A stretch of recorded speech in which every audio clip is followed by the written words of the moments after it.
Researchers cut a speaker's statements from 8 down to 2.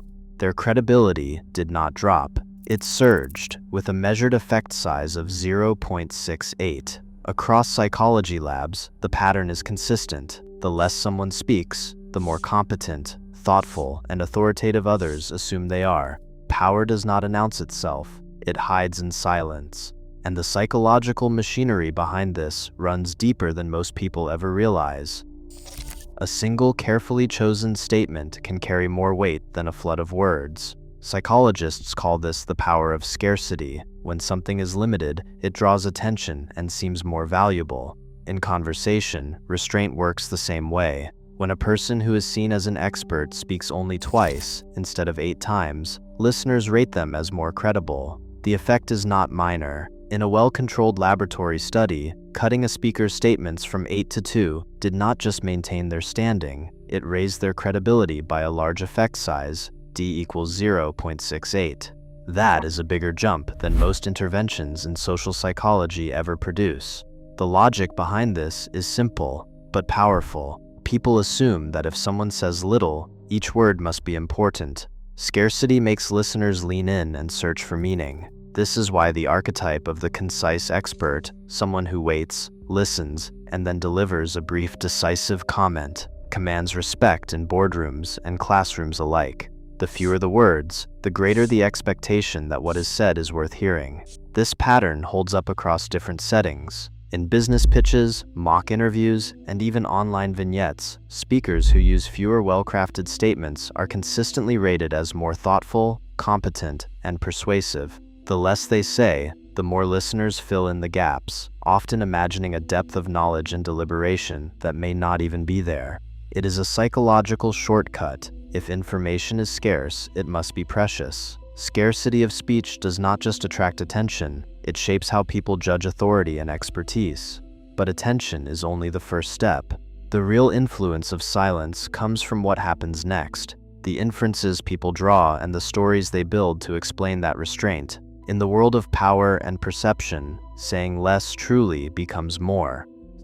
Silence in powerful settings is rarely empty.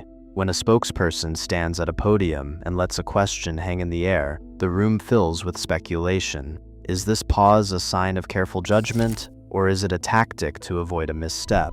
For observers, the lack of words becomes a puzzle to solve. Research shows that when a person in a high-status role, like a political spokesperson, says little, listeners rarely assume incompetence. Instead, they often imagine a process of deep deliberation or a mastery of the facts that does not require constant explanation. This leap in perception isn't random. In a large online vignette experiment, participants rated speakers who used fewer words as more thoughtful and competent, with an effect size of beta equals 0.41. The same script, delivered with restraint, led people to ascribe not just caution, but expertise. In these scenarios, ambiguity works in the speaker's favor. The less they say, the more listeners attribute ability and intention to the silence itself. The process is called attribution. When faced with a gap, an unexplained pause, or a withheld answer, people fill it with their own explanations. For someone presumed to have status or authority,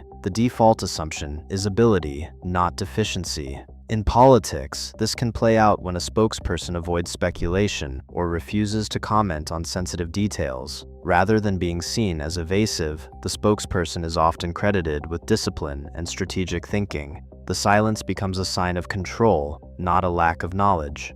This pattern holds across business, academia, and public life. When the speaker's role or reputation suggests expertise, observers turn pauses into evidence of competence. The ambiguity of silence becomes a lever, shifting the burden of interpretation onto the audience. As a result, saying less can actually build the perception of being more prepared, more confident, and more in command. Ambiguity and attribution form the psychological engine behind the power of silence. They explain why, in the absence of information, people so often assume the best about those who restrain themselves.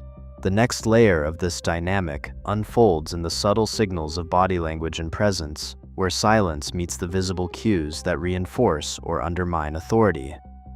In the heart of a boardroom, a CEO sits at the head of a long table. The room buzzes with anticipation, but the leader does not rush to fill the air. Instead, after a challenging question, she holds a steady gaze for 4 seconds. No fidgeting, no glance at her notes. The silence stretches, yet her posture remains open, hands resting calmly on the table. This moment, brief as it is, changes the atmosphere. Around her, executives shift in their seats, attentive and slightly on edge.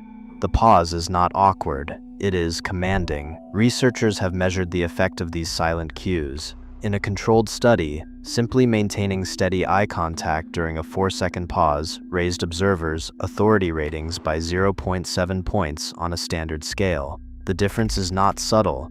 A leader who can wait, without blinking or looking away, is seen as more in control than one who rushes to respond. The gaze signals self-assurance, and the silence gives weight to whatever comes next. Body language amplifies the effect. An open hand posture, palms visible, arms relaxed, predicts a greater willingness from others to share information. Statistically, the correlation is about R equals 0.31. In practical terms, when a leader's hands are open and still during a pause, colleagues are more likely to disclose what they know or voice concerns. The body's message is clear. I am listening, I am stable, and I am not threatened by uncertainty. These nonverbal signals work together. Silence, combined with a steady gaze and open posture, becomes an embodied lever of power. The leader's restraint draws attention, but it is the way she holds herself that transforms that attention into deference. Listeners interpret the pause as a sign of confidence, not hesitation. They fill the silence with their own expectations, often assuming depth and decisiveness. In high-stakes meetings, this combination of silence and body language does not just command the room, it shapes what others are willing to say and how they interpret what comes next. The invisible signals of power are always there, waiting to be noticed. Silence, while powerful, is not a universal shortcut to respect or authority. When used defensively, out of fear, avoidance, or to stonewall, silence can erode trust. In controlled studies, leaders who withheld responses during feedback sessions saw their trust ratings fall from 4.3 to 3.2 out of 5, a significant drop. In negotiation experiments, prolonged defensive silence led to a measurable decline in trust, with counterparts rating silent negotiators nearly a full point lower than those who offered even brief verbal feedback. The effect is even sharper in cultures that value open communication. In the United States and Germany, defensive silence is often read as evasiveness or incompetence, while in Japan or Korea, it may be interpreted as thoughtful restraint. Context shapes the meaning and the consequences of staying quiet. Silence can also backfire when it is paired with anxious body language. Averted gaze, fidgeting, or closed posture during a pause can flip the script, causing listeners to see the silence as uncertainty rather than confidence. Prolonged or repeated silence in response to direct questions, especially in high-stakes or emotionally charged settings, risks being read as a lack of transparency or even contempt. In organizations, persistent defensive silence predicts lower morale, reduced willingness to share information, and a breakdown in cooperation. Even outside the workplace, stonewalling in personal relationships is a strong predictor of declining trust over time. For those who want to test the boundaries of silence as a tool, 3 simple experiments offer a safe starting point. First, try the 8-second wait. After asking a question in a group, count silently to 8 before speaking again. Research shows that this pause often draws out new information or perspectives that would otherwise remain hidden. Second, pair a neutral, open hand posture with a 2-second pause before responding in a meeting. While the evidence for a combined effect is still emerging, open posture and brief pauses each independently boost perceptions of thoughtfulness and approachability. Third, experiment with concise responses. Answer a complex question with a single, well-chosen statement, then resist the urge to elaborate. Observe how others react. Do they fill the silence, or do they press for more? Cultural and ethical boundaries matter. In some settings, silence may be misread or even damage relationships. The most effective use of silence is intentional, paired with confident presence, and always sensitive to context. Power can hide in silence, but only when listeners sense purpose, not avoidance, behind the pause. In a world flooded with noise, silence remains a potent tool in shaping perception and social hierarchy. As digital platforms amplify every voice, the ability to pause strategically signals confidence and control. Power today isn't just about speaking up. Often, it's about knowing when not to.